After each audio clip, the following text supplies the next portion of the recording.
집단 감염이 발생한 아산 귀뚜라미 보일러 공장과 관련해 2차 확산이 우려되고 있습니다. 직원들이 설 연휴 기간 고향을 방문하면서 전국 각지에서 가족과 지인 등 감염이 잇따르고 있습니다. 서해대교 교통정체 문제를 해소하기 위해 아산만에 제2서해대교 건설이 추진됩니다. 충남도는 사전 타당성 조사를 거쳐 정부에 건설을 공식 요청하겠다고 밝혔습니다. 서산 지역 수건 사업인 민항건설을 서산시 의회와 태안군 의회가 동시에 촉구하고 나섰습니다. 두 지역의 상생 발전을 위해 공항이 반드시 필요하다는 건데 자세한 내용을 짚어봤습니다. 당진시가 충남 최초로 아동, 청소년까지 무상교통을 확대합니다. 오는 3월부터 만 6세에서 18세 이하 아동, 청소년은 시내버스를 무료로 이용할 수 있습니다.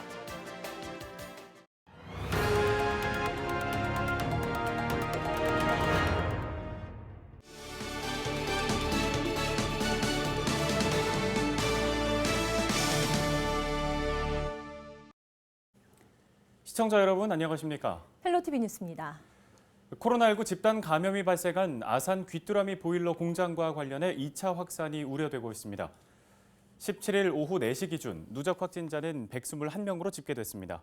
공장 직원이 99명, 가족과 지인이 22명입니다. 이 공장에서는 지난 13일 첫 확진자가 나왔고 설 연휴 기간 직원들이 고향을 방문하면서 전국 각지에서 산발적으로 관련 확진자가 잇따르고 있습니다. 확진자 가운데 외국인도 24명 포함됐는데요. 충남에서는 최근까지 천안 외국인 식품 판매점과 당진 닭고기 가공업체 등에서 외국인 근로자들을 중심으로 집단 감염이 발생한 바 있습니다.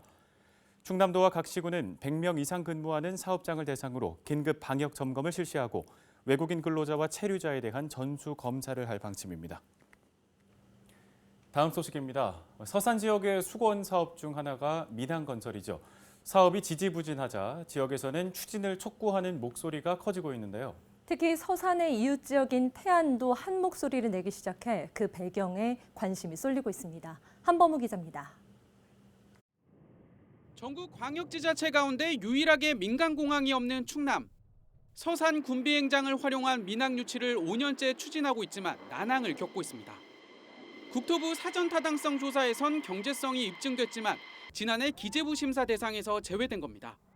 이런 가운데 17일 서산시의회가 정부의 민항건설을 촉구하고 나섰습니다. 비행기를 타려면 인천이나 청주까지 2시간 이상 이동해야 한다며 국가균형발전 차원에서 반드시 공항이 건설돼야 한다는 주장입니다. 이목을 끄는 건 태안군 의회도 동참하고 나섰다는 것. 국내는 물론 중국 등 해외에서 태안을 찾는 관광객이 늘어날 거란 기대감 때문입니다.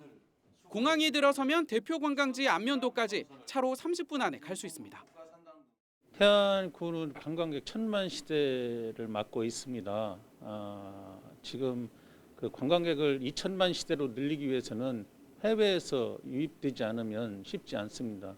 해미에 민항기가 취항이 된다면 전 세계적으로 관광객이 태안에 찾아와서 2000만 관광객 시대를 열지 않을까. 이에 대한 서산시의회 반응은 고무적입니다. 상생 발전을 위해 한 목소리를 낸다는데 의미를 부여하며 민항 이슈를 충남 전체로 확산하겠다는 계획입니다.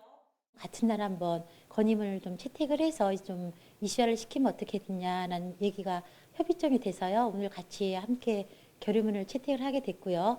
그다음에 저 같은 경우는 이제 충남 15개 시군의 의장단 협의회에다도 부탁을 해서 결의문을 충남 도민의 염원을 좀 한번 더 좀 모아보자라는 차원에서 이렇게 진행하려고 합니다.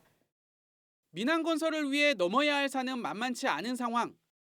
서산시는 정부 종합계획과 기재부 예비타당성 심사 대상에 포함되도록 충남도와 힘을 모을 방침입니다. 올해에는 상반기 고시 예정인 제6차 공항개발 종합계획에 서산 민항 사업이 신규 사업으로 반영되도록 최선을 다하여 노력하고 있습니다. 앞으로 충남도와 협력하여 공항 건설의 타당성 및 당위성을 보완하고 충남도와 서산시의 수건 사업인 민항건설. 이웃 지역과의 공감대 형성으로 추진에 탄력을 받을 수 있을지 주목됩니다. 헬로티비 뉴스 한보호입니다. 지역 소식 이어갑니다. 전현무 앵커는 버스 자주 타나요? 네, 아무래도 택시비는 조금 부담스러우니까 웬만하면 좀 버스를 타려고 하는데요. 네, 저희는 청년이기 때문에 포함이 되지 않지만 당진에 살고 있는 아동 또 청소년들은 다음 달부터 시내버스를 무료로 탈 수 있다고 해요. 네, 학생들이나 학부모들에게는 굉장히 반가운 소식일 것 같습니다. 네, 그렇습니다. 이 버스 요금 지원 대상 또 신청 방법을 김단비 기자가 정리해드립니다. 75살 이상 어르신에게 적용되는 무상교통이 당진에서는 아동과 청소년까지 확대됩니다. 지원 대상은 만 6살부터 18살까지. 당진 시민 16만여 명 가운데 13%인 2만 1천여 명이 혜택을 보게 됩니다. 시에서 교통카드를 발급받으면 별도 충전 없이 새학기가 시작되는 3월부터 사용 가능합니다. 당진 지역 아동 청소년들은 환승까지 포함하면 하루 최대 4번 시내버스를 무료로 이용할 수 있습니다. 아동 청소년 무상교통은 특히 학부모들에게 호응을 얻고 있습니다. 매월 5만 원가량 드는 교통비 부담을 덜 수 있기 때문입니다. 전혀 예상치 못한 지원이라 참 좋은 정책이라고 생각하고 한 달에 아이들 이제 1인당 5만 원 정도 들어가는데 그게 지원된다니까 진짜 상당히 도움이 될 것 같습니다. 아동 청소년 무상교통에 투입되는 예산은 21억 원. 여기에 현재 충남도가 검토 중인 청소년 교통비 50% 지원 사업이 시행되면 예산은 더 절감될 것으로 예상하고 있습니다. 선심성 시책이 아니냐는 일부 지적에 당진시는 이동권 보장과 환경비용 절감에 목적이 있다고 답했습니다. 대중교통 활성화를 통해서 출근길, 통학길의 교통체증을 예방하는 그런 효과도 크게 작용할 것으로 기대하고 있습니다. 조례로 정했기 때문에 별다른 변동 없이 계속 진행할 것으로 계획하고 있습니다. 무상급식과 무상교육에 이어 교통 분야까지 확대된 당진시 무상복지. 아동 청소년 전용 교통카드는 당진시 통합 예약 시스템 홈페이지나 모바일 웹을 통해 신청하면 됩니다. 헬로티비 뉴스 김담입니다. 다음 소식입니다. 충남도가 당진과 평택을 잇는 서해대교에 이어 제2서해대교 건설을 추진하고 있습니다. 충남도는 제2서해대교 사전 타당성 조사를 이달 중 착수할 계획으로 해저 터널과 육상 교량 등 구체적인 건설 방식은 사전 타당성 조사를 통해 결정하기로 했습니다. 제2서해대교가 건설되면 국도 77호선과 만나면서 원산 안면대교와 보령 해저 터널로 연결돼 서해안 교통의 중심축이 될 것으로 기대됩니다. 충남도는 사전 타당성 조사와 공론화 과정을 거쳐 내년 국토교통부에 제2서해대교 건설을 공식 요청할 방침입니다. 충남연구원은 지난해 아산만에 제2서해대교를 건립할 경우 대기 오염 비용 감소 등 하루 평균 14억 원의 교통 편익이 발생할 것으로 추산한 바 있습니다. 양승조 충남도지사가 교통망 관련 지역 현안을 정부에 건의했습니다. 양 지사는 16일 국토교통부를 찾아 경부 고속철도 서해선 연결을 비롯해 가로림만 국도 노선 지정과 교량 건설을 국가 계획에 반영해달라고 요청했습니다. 특히 경부 고속철도 서해선 연결 사업은 충남 혁신도시와 공공기관 유치에 성패가 달려 있다고 강조했습니다. 또 현재 예비 타당성 조사 중인 가로림만 국가해양정원과 함께 국도 38호선 노선 지정과 연륙교 건설이 추진되면 서해안 관광 사업의 새로운 성장 동력이 될 것이라고 설명했습니다. 국토부는 제2차 국가도로망 종합계획과 제4차 국가철도망 구축계획을 수립 중이며 올해 상반기 안으로 확정 고시할 예정입니다.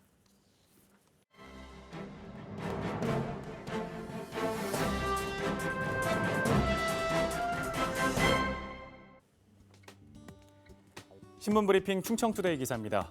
지난해 충청권에서 일었던 청약 광풍이 올해에도 이어질 전망입니다. 전년 4분기 통계 집계일에 역대 최고 수준을 기록했던 충청권 초기 분양률이 올해에도 분양 열기에 힘입어 비슷한 흐름을 보일 것으로 예상되고 있기 때문인데요. 16일 주택도시보증공사의 민간아파트 초기 분양률 동향 자료에 따르면 전국 아파트 초기 분양률은 작년 4분기 96.6%로 나타나 역대 가장 높았던 2020년 2분기에 바로 뒤를 이었습니다. 초기 분양률은 아파트 분양 초기 시점에 총 분양 가구 수 대비 계약 체결 가구 수의 비율인데요.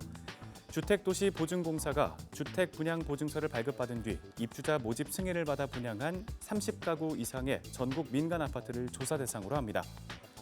지난해 충청권의 아파트값이 고공행진한 가운데 분양 아파트는 새 아파트 선호 현상에 정부의 고분양가 통제로 시세보다 낮게 가격이 책정되면서 청약 경쟁이 초과열 양상을 보였습니다. 충청권은 청약 경쟁률이 높았을 뿐 아니라 이른 시간 안에 계약률까지 높은 수준을 기록한 것으로 파악됐습니다. 실제 5대 광역시와 세종의 초기 분양률은 각각 98%와 99%를 웃돌았는데요. 특광역시를 제외한 기타 지방의 지난해 4분기 초기 분양률도 92%를 나타내면서 통계 집계 이래 최고치를 기록했습니다. 충북과 충남도 각각 99%와 98%로 높은 초기 분양률을 기록했습니다. 이처럼 충청권 모두 99%에 가까운 기록을 나타내며 올해 완판 가능성도 높아지고 있습니다. 올해 충청권에 공급되는 주택은 총 5만 453가구 중 조합원 물량을 제외한 4만 1,857가구가 일반에 분양될 것으로 예상되고 있습니다. 지역의 부동산 업계 관계자는 올해에도 충청권에 공급되는 주택들은 입지와 상품성이 뛰어날 것으로 보여 초기 분양률 기록을 또다시 갈아치울 전망이라고 말했습니다. 신문 브리핑이었습니다.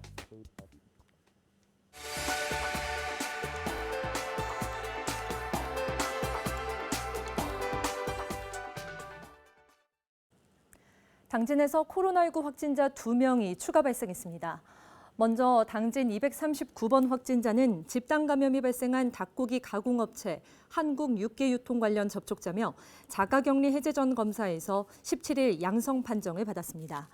당진 240번 확진자에 대해선 감염 경로와 동선 등을 역학조사 중입니다. 서산에서 코로나19 확진자 2명이 추가 발생했습니다. 가족 관계인 이들은 앞서 확진된 부모와 접촉했으며 검사 결과 16일 양성으로 나와 서산 163번, 164번 확진자로 분류됐습니다. 이들의 부모는 서울에 있는 병원에 입원 중 감염된 것으로 확인됐습니다. 서산시는 현재까지 파악한 지역 내 접촉자 16명이 모두 음성으로 나왔다고 밝혔습니다. 자세한 이동 경로는 홈페이지와 SNS 등에 공개할 방침입니다. 예상군이 필라컴과 CK텍 등 2개 기업과 서면으로 투자 협약을 체결했습니다. 마스크 필터 제조업체인 필라컴은 2023년까지 예산 신소재 산업단지에 공장을 건립하는 등 68억 원을 투자하기로 했습니다. CK텍은 자동차용 배터리 부품을 생산하는 기업으로 올해 말까지 예산 신소재 산단에 91억 원을 투자할 계획입니다. 이번 협약에 따라 두 기업은 68명을 신규 채용할 예정입니다. 예상군은 기업 유치를 통해 지역 경제 활성화와 인구 증가에 도움이 될 것으로 기대하고 있습니다. 양승조 충남지사가 지방대학 및 지역균형 인재육성지원위원회 위원으로 위촉됐습니다. 위원회는 지방대학 육성에 관한 주요 사항을 심의하고 공공기관의 지역인재 채용 실태 등을 평가하는 역할을 담당하고 있습니다. 교육부 장관을 위원장으로 10개 부처 차관급 공무원과 광역자치단체장, 교육감, 지방대학 총장 등 20명이 2년 동안 위원으로 활동합니다. 양승조 지사는 교육부가 추진하는 지자체, 대학 협력 기반 지역 혁신 사업에 참여하고 싶다는 의사를 전달했습니다. 또 충남대학교 내포 캠퍼스 설립, 충남도립대 간호학과 신설, 이전 공공기관 지역인재 의무 채용 개선 등을 제안했습니다. 홍성군의회가 17일부터 26일까지 임시회를 운영합니다. 군의회는 임시회 기간 조례안 15건을 심의하고 집행부의 업무 계획을 점검할 예정입니다. 특히 충남대학교 내포 캠퍼스 유치를 위한 국립학교 설치령 개정 촉구 건의문을 통해 이전 근거를 마련할 방침입니다. 윤용관 의장은 개회사에서 혁신도시 공공기관 유치를 위해 의회에서도 적극적으로 나서겠다고 덧붙였습니다. 이 밖에 5분 자유 발언에 나선 문병호 의원은 내포 신도시 인구 증가로 인한 교통 문제를 지적했습니다. 김은미 의원은 전통시장 내 홍주 쇼핑타운 활성화를 위해 청년 지원책을 제안했습니다. 더불어민주당 어기구 국회의원이 체계적인 산림조사가 이루어질 수 있도록 한 산림기본법 개정안을 대표 발의했습니다. 개정안에는 산림 전반에 대한 현황을 파악하기 위해 전문적인 통계조사 등을 실시할 수 있는 근거가 담겼습니다. 현행 법률에 따르면 산림과 임업 분야 통계조사는 일부 항목에 한정돼 있습니다. 개정안이 통과되면 효과적인 산림정책 수립을 위한 데이터 구축 등이 가능할 전망입니다. 지난해 충남 지역 초지 면적이 전국에서 세 번째로 많은 것으로 나타났습니다. 농림축산식품부가 발표한 2020년 초제관리 실태조사 결과를 보면 충남 지역 초제 면적은 2,493헥타르로 전년보다 109헥타르 감소했습니다. 시도별로는 제주도가 가장 많았고 강원과 충남, 전남이 뒤를 이었습니다.